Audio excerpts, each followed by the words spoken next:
Tucked away in a quiet part of Shropshire is the graceful shell of Acton Burnell Castle, and it's close to the village of Acton Burnell. And running close to the village is an old Roman road that ran between the modern settlements of Rochester and Lantwadine. And it was the birthplace of Robert Burnell, a 13th century Bishop of Bath, a politician and a regent of Lord Chancellor to King Edward I. I came to see the castle and the remains of the Teeth Barn. But as I parked opposite St Mary's Church, I went and had a gander. It was well worth the effort. Well, the church was built in 1275, so it is old. It was built by Robert Burnell, who became Lord Chancellor of England. And it also built the fortified manor house that stands nearby in ruins.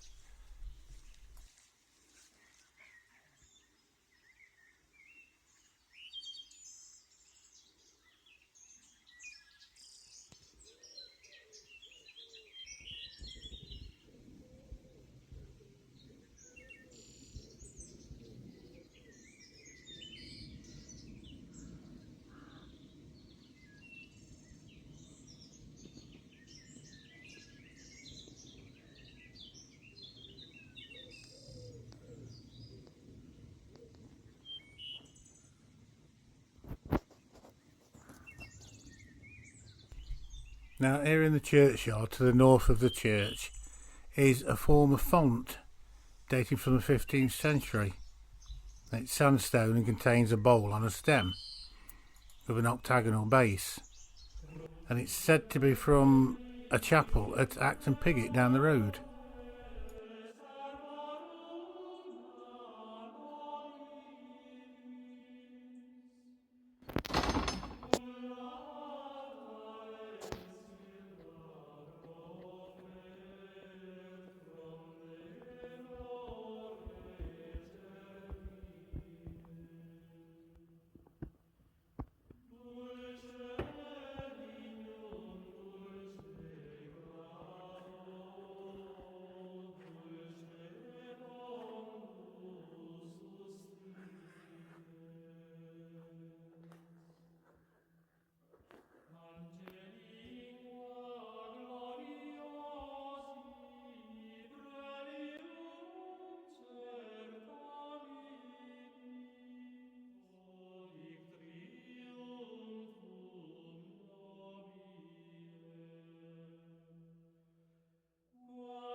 Now, this large alabaster impressive monument is to Sir Richard Lee, who died in 1591. There's two recumbent figures under a round arch with a kneeling offspring behind them, and a central coat of arms above. Now, interestingly, Sir Richard Lee is an ancestor of Robert E. Lee, the Confederate general during the American Civil War, and towards the end of which he was appointed the overall commander of the Confederate States Army. And he was in the Battle of Gettysburg.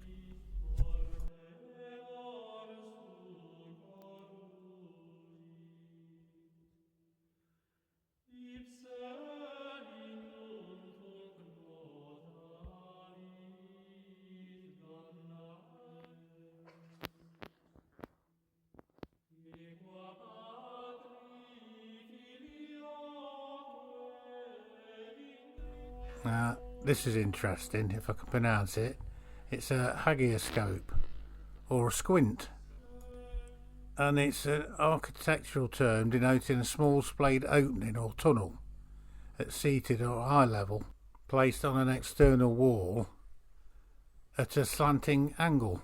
And a squint was made on an external wall so that apparently lepers and other non-desirables could see the service without coming into contact with the rest of the population.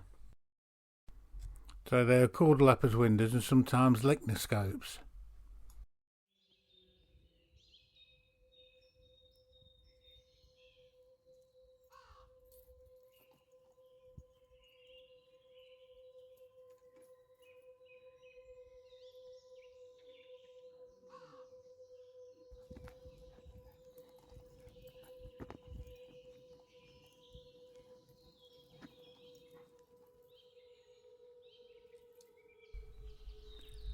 Now, to get to the castle, you have to pass through this eerie thicket of rhododendrons and yew trees.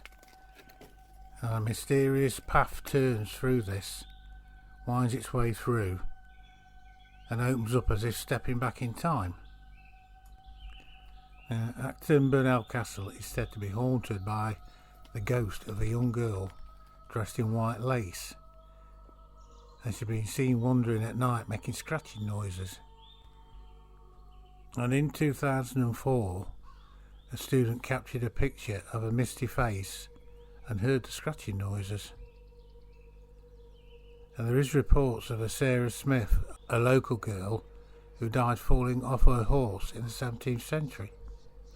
Could it be her? Now, legend also has it that the old road that leads to the castle was built by Old Nick himself in one night, and anyone using the road at midnight would be greeted by a man on a white horse who had horns and feet of a cow. Believed it was the devil in disguise. Not a very good one. Now, this man would judge the midnight travellers on the goodness of their soul before either letting them pass or beating them to a bloodied pulp if they had led an evil life.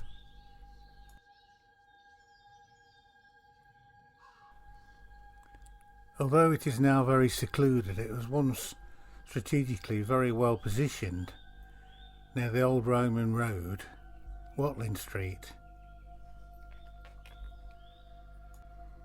It was built between 1284 and 1293, and parliaments were held here twice, in 1283 and 85. And it was built from red sandstone and is particularly important as it's probably the oldest of its kind in the country. It does resemble a Norman keep, rectangular with 3 stories and battlements and a tower at each corner. The hub of castle life would have been the hall on the first floor. There had been a spiral staircase in the southwestern turret led up to the top for the views across the surrounding countryside. And the ground floor would have probably been used for storage and accommodation for the servants.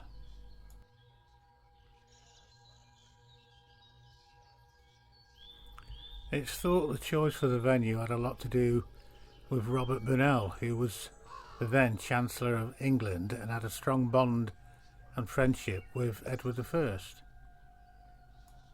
And he was to become one of the most powerful men in England, and was granted many favours, including the right to build a fortified manor house, only one of 2 in the county of Shropshire. Now, with it having large first floor windows, it suggests that it never had a serious defensive purpose and was instead perhaps designed to impress. By 1420 the castle was abandoned and was allowed to decay, while a new house at Acton Burnell Hall close by was built, but the castle remains an impressive example of a medieval fortified manor house.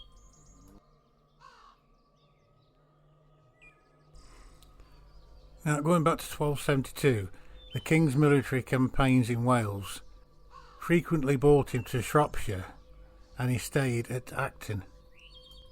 And his visit in 1283 assumed national significance when he held a parliament, according to tradition, in the Teeth barn close by. And what made this so unique was that it supposedly was the first of which commoners were represented, and the first time commoners as well as barons took part in the event. And the act that was passed became known as the Statute of Acton Burnell. The building had a significant relevance to the history and evolution of modern government and democracy as we know it today. So it's got a lot to answer for.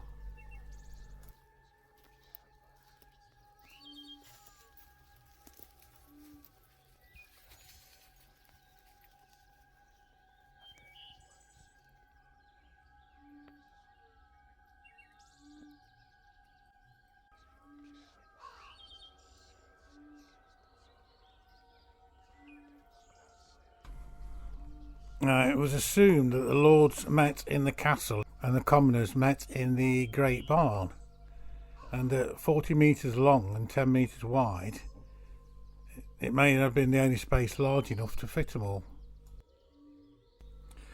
Sadly, there's only 2 gable ends that survive. They look more like follies now. Couldn't get very close to film them because they're on private land.